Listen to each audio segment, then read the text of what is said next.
Nous sommes le 8 mai 2017. Emmanuel Macron a été élu président de la République hier soir. Bienvenue pour cette édition spéciale sur TV Fil 78. Nous allons revenir sur les résultats dans ce département des Yvelines et sur les principales réactions. Emmanuel Macron, large vainqueur dans les Yvelines. Plus de 77% pour le leader du mouvement En Marche. Nous étions avec les militants à Versailles au moment de l'annonce des résultats.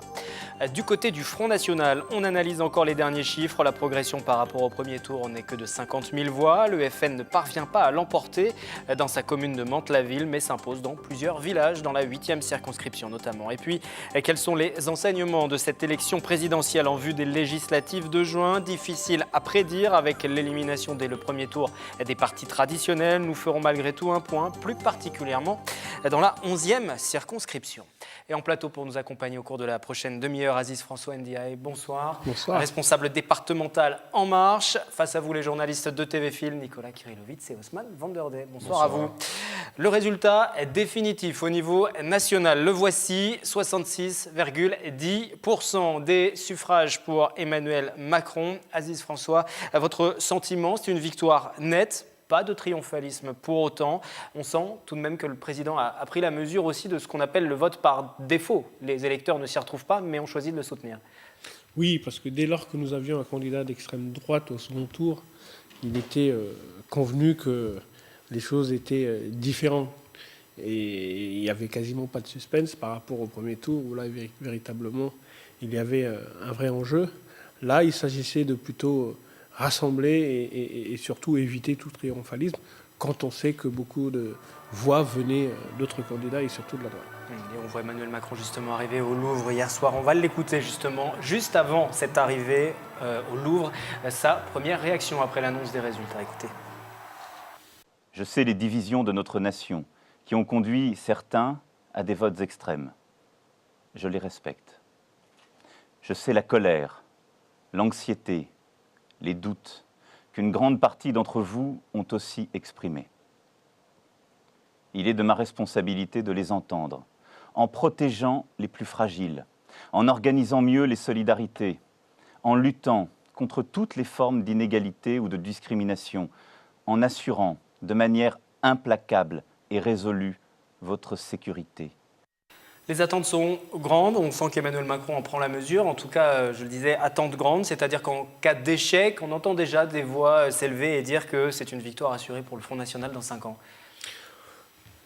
Bien avant même la nature de cette victoire, nous savions, et je pense que tout le monde avait pris conscience dès le soir du premier tour, qu'il s'agissait aujourd'hui d'une configuration nouvelle et que, quel que soit le candidat qui serait élu, si cette fois-ci ça ne marche pas, au prochain tour, on risquait d'avoir de belles surprises avec un Front National ou en tout cas une extrême droite qui soit très au-dessus de ce qu'on pouvait attendre. Donc l'enjeu, nous le savions. Aujourd'hui, il s'agit effectivement de porter ce que nous sommes. Mais là-dessus, je ne m'inquiète pas parce que vous savez, dès la création du mouvement, nous avions, nous, appelé à un grand rassemblement des progressistes et c'est quelque chose qui est dans notre ADN. Donc c'est sans aucun scrupule et sans calcul tactique que nous assumons aujourd'hui cet appel.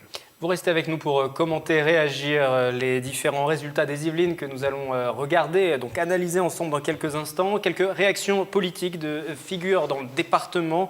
Écoutez Pierre Bédier, tout d'abord le président des Yvelines. Le score dans les Yvelines est tout à fait remarquable pour renvoyer Madame Le Pen à ses études. Et elle en a bien besoin. Et maintenant, commence une autre étape. C'est celle des élections législatives et la nécessité de constituer une majorité pour soutenir un gouvernement qui soit réformiste mais réaliste. Donc c'est un gouvernement qui ne sera pas anti-Macron, mais qui rééquilibrera les insuffisances de M. Macron.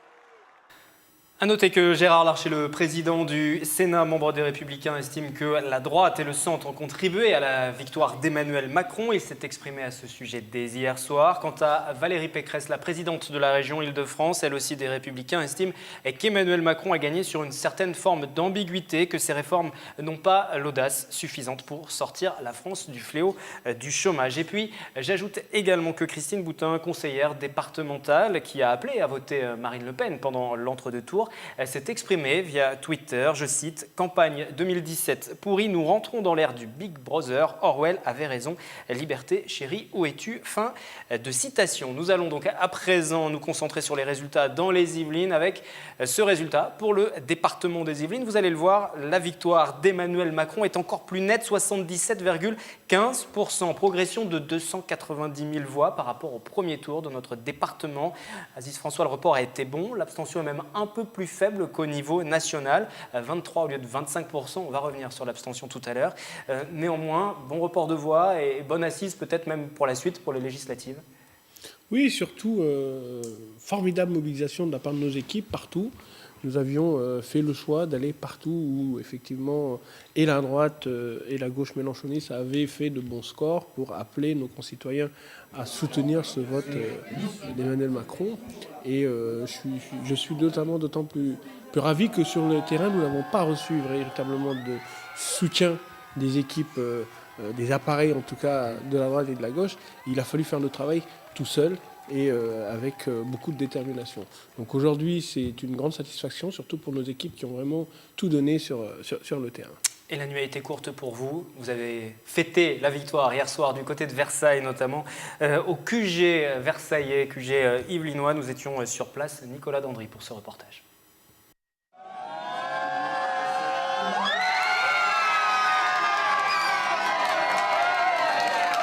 Les premières estimations sont tombées. Emmanuel Macron vient d'être élu président de la République. Il obtient plus de 65% des voix. La fête peut commencer pour les militants yvelinois du mouvement En Marche. On est euphorique, c'est génial, c'est vraiment, c'est pas Marine Le Pen qui est passée, on a contré le fascisme entre guillemets, on est super content. Il est jeune, il est compétent, il est travailleur, il est intelligent, voilà, et il est parti de rien, il est devenu président, voilà. Je suis ravie de l'espoir qu'il porte, il y a un espoir d'unité, un espoir pour défendre aussi l'Europe et un espoir effectivement pour surtout unifier la France. Dans les Yvelines, le candidat En Marche obtient plus de 77% des suffrages, un meilleur score qu'au niveau national que l'on retrouve aussi à Montigny-le-Bretonneux avec près de 84% des voix, de quoi satisfaire les marcheurs pour leur mobilisation. On a gagné, on a gagné. C'est quand même très très fort ce qui a pu se faire.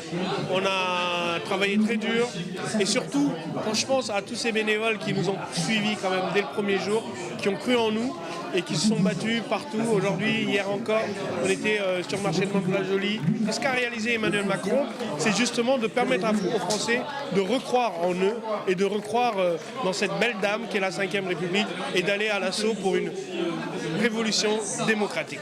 Certains militants quittent rapidement le QG yvelinois, direction l'esplanade du Louvre pour célébrer ce moment inédit dans l'histoire de la Ve République, un candidat élu président en ayant créé son mouvement politique il y a un peu plus d'1 an. Tout le monde nous disait que c'était impossible. Mais ils ne connaissaient pas la France.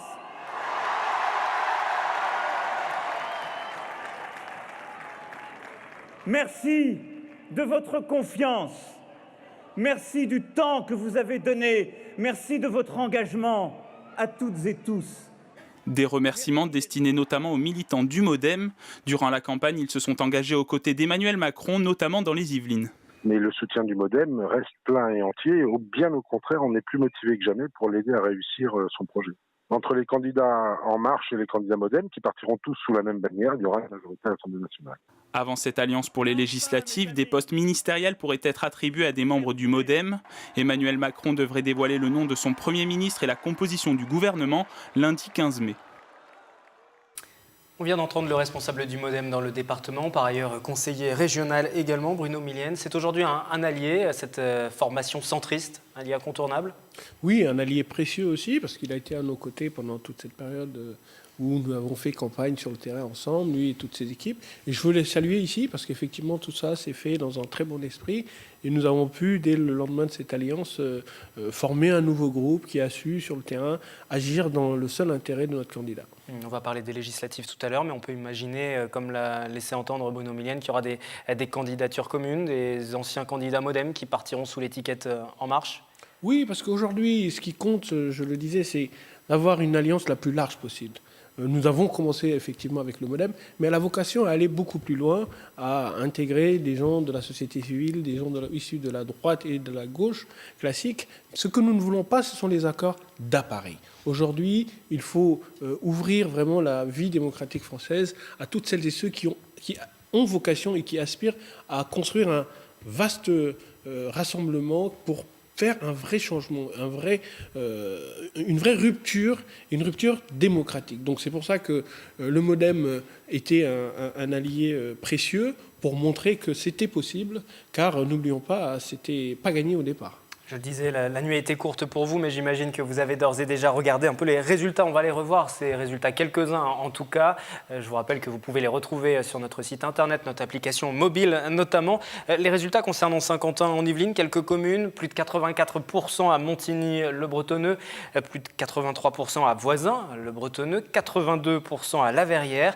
Est-ce qu'il y a des communes que vous avez analysées, regardées avec un œil plus attentif que d'autres? Quelques communes plus attentivement que d'autres? Quasiment toutes, parce que quand on a fait notre première analyse avant le premier tour, on s'est rendu compte que les poches d'indécis étaient partout dans le département. Donc à partir de ce moment-là, nous étions dit qu'il ne fallait pas faire de calcul et qu'il fallait faire du tout azimut et aller partout. Donc nos équipes se sont mobilisées. Nous avons eu plus de 2000 marcheurs qui ont été sur le terrain et dans toutes les communes les plus retranchées même, pour avoir un seul but, parler aux citoyens. Vous savez, à partir du moment où vous avez un échange avec le citoyen, vous avez beaucoup plus de chances de le convaincre plutôt que de se cantonner à distribuer des tracts ou de coller des affiches. Donc ce travail de terrain-là, qui est un petit peu la marque de fabrique d'En Marche, a fini par payer.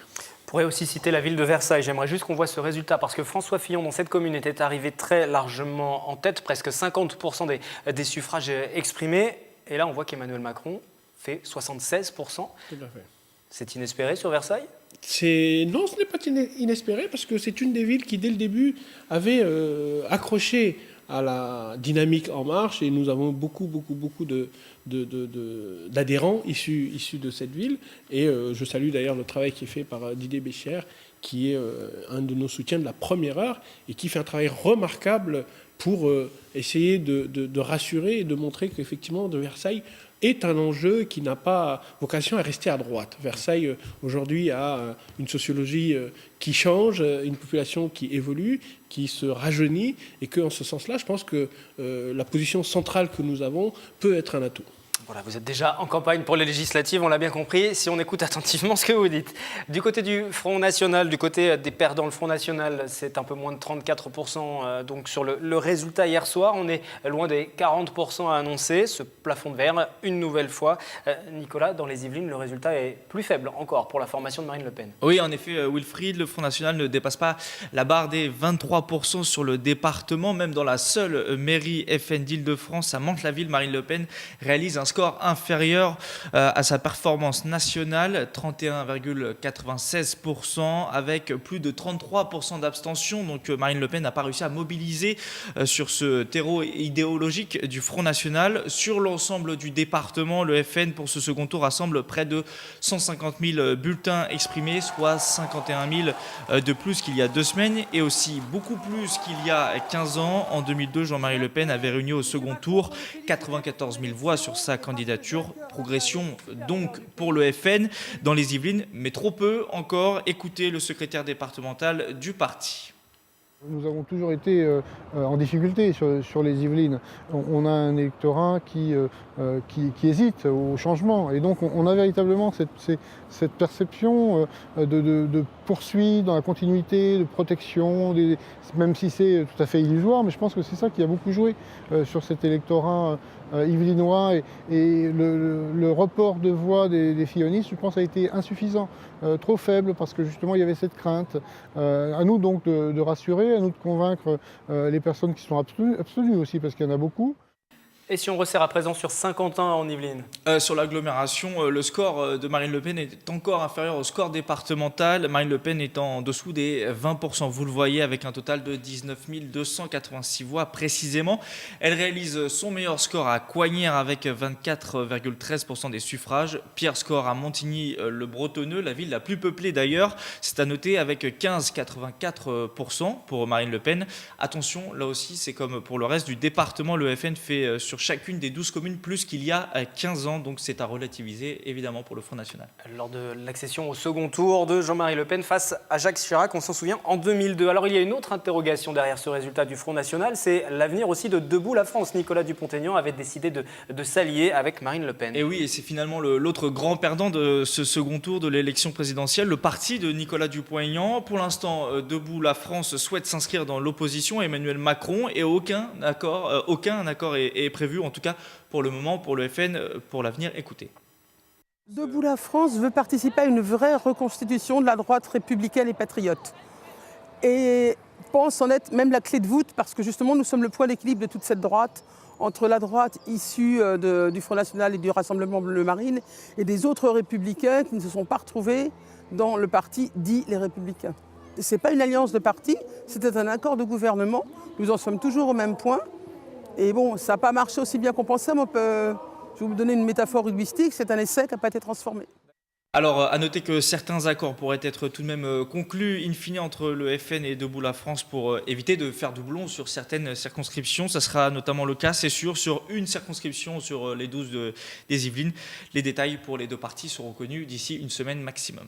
Merci Nicolas. L'inconnu sur ce scrutin du second tour, c'était aussi la participation ou l'abstention, comment les votes des socialistes, des républicains, encore des partisans de Jean-Luc Mélenchon allaient se reporter. Bien, dans les Yvelines, l'abstention est plus faible que dans le reste de la France, à 23,68% contre 25,44%. On a mieux voté et puis le nombre de bulletins blancs est nul aussi, sensiblement moindre dans notre département.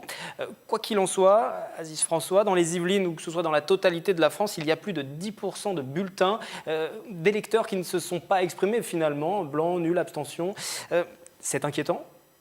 C'est très inquiétant parce que c'est un moment de démocratie qu'il ne fallait pas rater. Et c'est toujours malheureux quand on voit que la démocratie recule. Et ce qui m'a effectivement beaucoup peiné, c'est d'une part le non-choix de Jean-Luc Mélenchon, qui quand même, on le sait, a été un des plus virulents combattants du FN et qui là, subitement, a été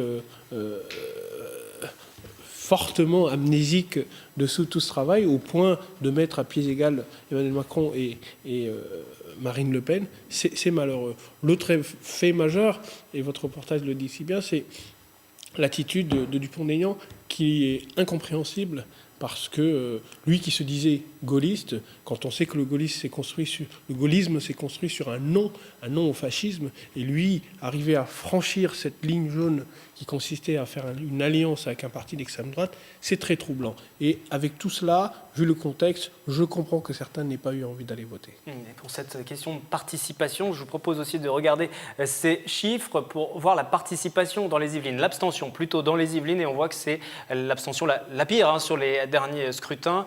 En 2002, 18,04% des électeurs s'étaient abstenus. Là, nous sommes à 23,68%, ce qui est aussi une difficulté supplémentaire pour le nouveau président élu. Alors, puisqu'on parle d'abstention, de report des voix, prenons un exemple, une commune, celle des Clés-sous-Bois. Jean-Luc Mélenchon, François Fillon avaient totalisé chacun près de 20%. Marine Le Pen avait terminé à la 4e place. Comment tout cela s'est-il reporté, Nicolas Dandry?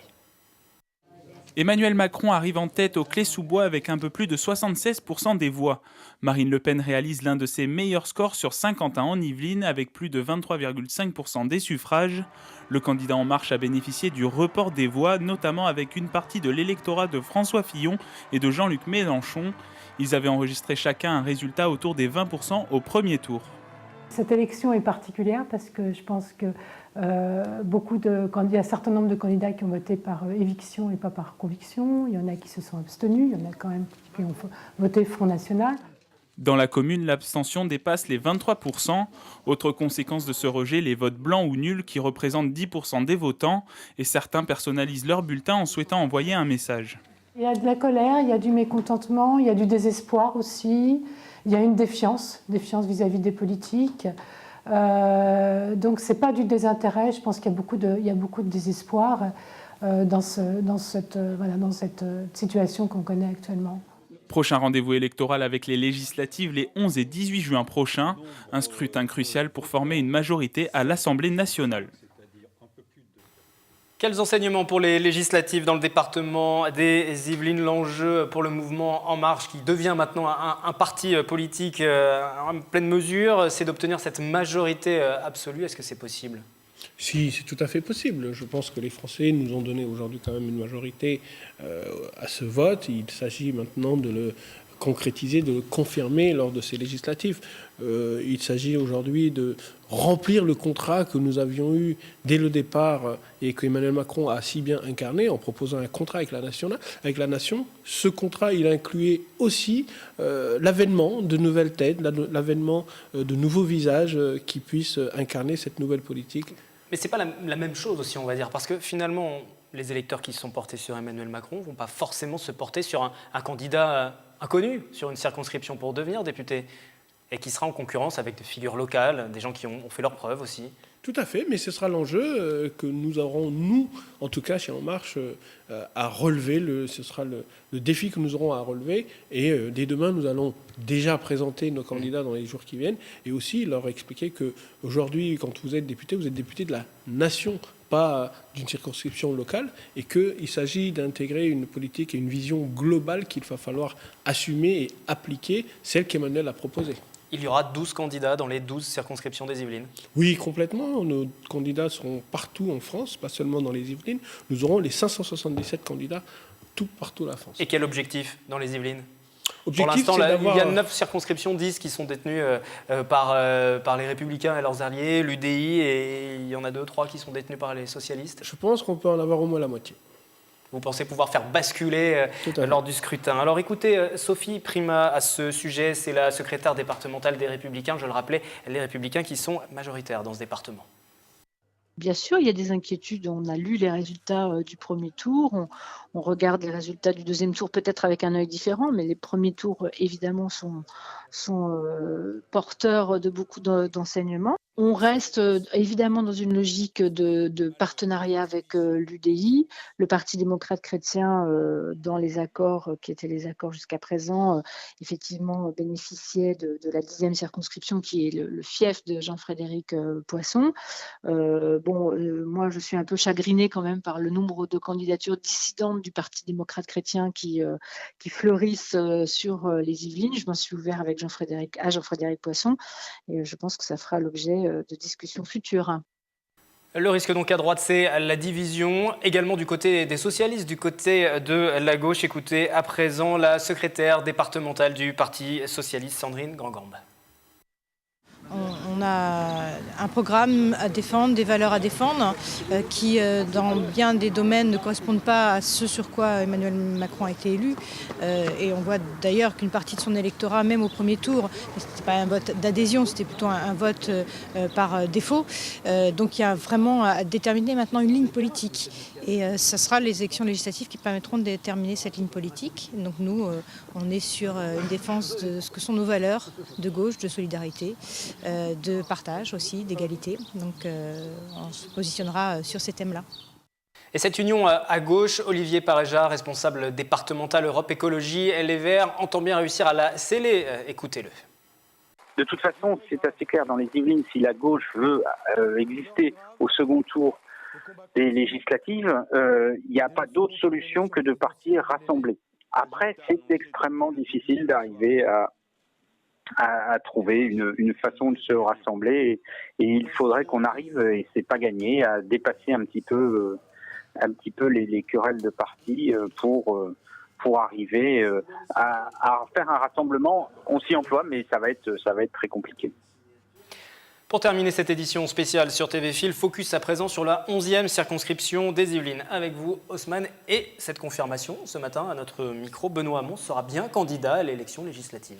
Et oui, le malheureux candidat du Parti socialiste, arrivé 5e au premier tour de l'élection présidentielle avec 6,36% des voix, est donc candidat à sa réélection sur la 11e circonscription.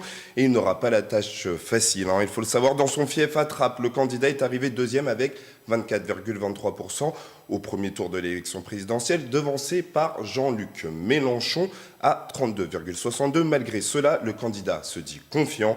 Il mettra en avant ses actions sur la circonscription. Ils me connaissent bien, ils savent que je suis un homme honnête, loyal, très engagé. J'ai beaucoup travaillé pour cette circonscription, pour tout le canton de Saint-Cyr, comme le canton de Trapellancourt, le Ménil, la Verrière. J'ai travaillé pour ce canton, pour les habitants de ce canton et de cette circonscription. C'est la raison pour laquelle je me représente avec beaucoup d'enthousiasme et beaucoup de force. Et de la force, il lui en faudra. Le maire d'Elancourt, Jean-Michel Fourgou, souhaite lui aussi conquérir le siège de député.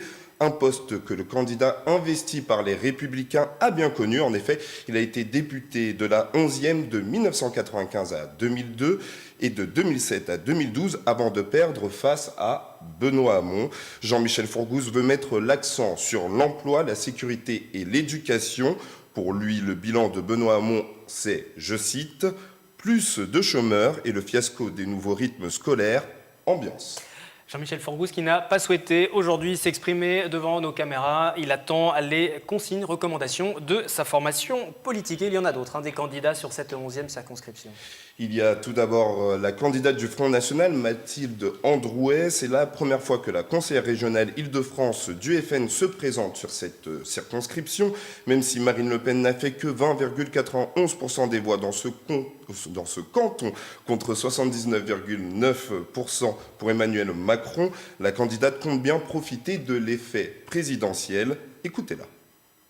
La législative, c'est vraiment c'est la continuation de l'élection présidentielle, dans le sens où là, on est dans une élection nationale et on aurait tort de s'arrêter juste aux considérations locales. Le but du jeu étant pour nous de former cette réelle opposition qui s'est incarnée hier soir en fait dans ce face-à-face. Donc oui, le but du jeu étant de montrer que le camp des patriotes est là, est bien présent et est la seule véritable opposition à M. Macron. Notez que sur cette circonscription, c'est à Saint-Cyr que le Front National fait son meilleur score avec 23,66% des voix. Autre candidat qui devrait être investi dans les prochains jours, Sylvia Cantaloupi, pour Debout la France. La présidente d'honneur du parti dans les Yvelines n'en est pas à son premier essai. Elle s'était déjà présentée en 2012 et avait récolté 0,68% des voix. Merci Haussmann, et on note aussi que le MoDem, le Parti communiste aussi, devrait présenter des candidats. On en saura plus à la fin du dépôt des candidatures en préfecture, ce sera le 19 mai. Et puis il y a le mouvement En Marche aussi. J'imagine que cette circonscription, vous l'avez regardée en détail. Vous avez des noms déjà en tête? Plus qu'en tête? Non, pas encore. Nous allons communiquer là-dessus dans quelques jours. Mais effectivement, c'est un enjeu très important que nous regardons avec beaucoup d'intérêt, parce que je pense que c'est un des échecs du candidat sortant. Effectivement, aujourd'hui, dans cette circonscription, on retrouve d'énormes difficultés. On le rappelle, Trappes est la ville qui a connu le plus de départs en Syrie, ce qui prouve de la situation catastrophique et l'incapacité à pouvoir relever les défis qui sont là, alors que nous connaissons un département quand même assez prospère. Donc nous aurons à cœur en tout cas de mettre un candidat qui soit de nature à venir un petit peu bouleverser la donne. Et puis il y a des victoires qui sont plus significatives d'autres, donc on imagine que si Benoît Hamon venait à être battu par un candidat En Marche, la victoire n'en serait que plus belle pour vous. On l'a bien compris, à vous écouter. Merci d'être venu en plateau, Aziz François Ndiaye, pour commenter ces résultats au lendemain de l'élection à la présidence de la République d'Emmanuel Macron. Merci également Haussmann et Nicolas. Les résultats sont à retrouver sur notre site internet, sur notre application mobile et les réseaux sociaux. Nous nous retrouverons aussi très bientôt puisque la campagne des législatives débute et elle sera à suivre sur TV Fil avec un dispositif spécial à cette occasion. À bientôt.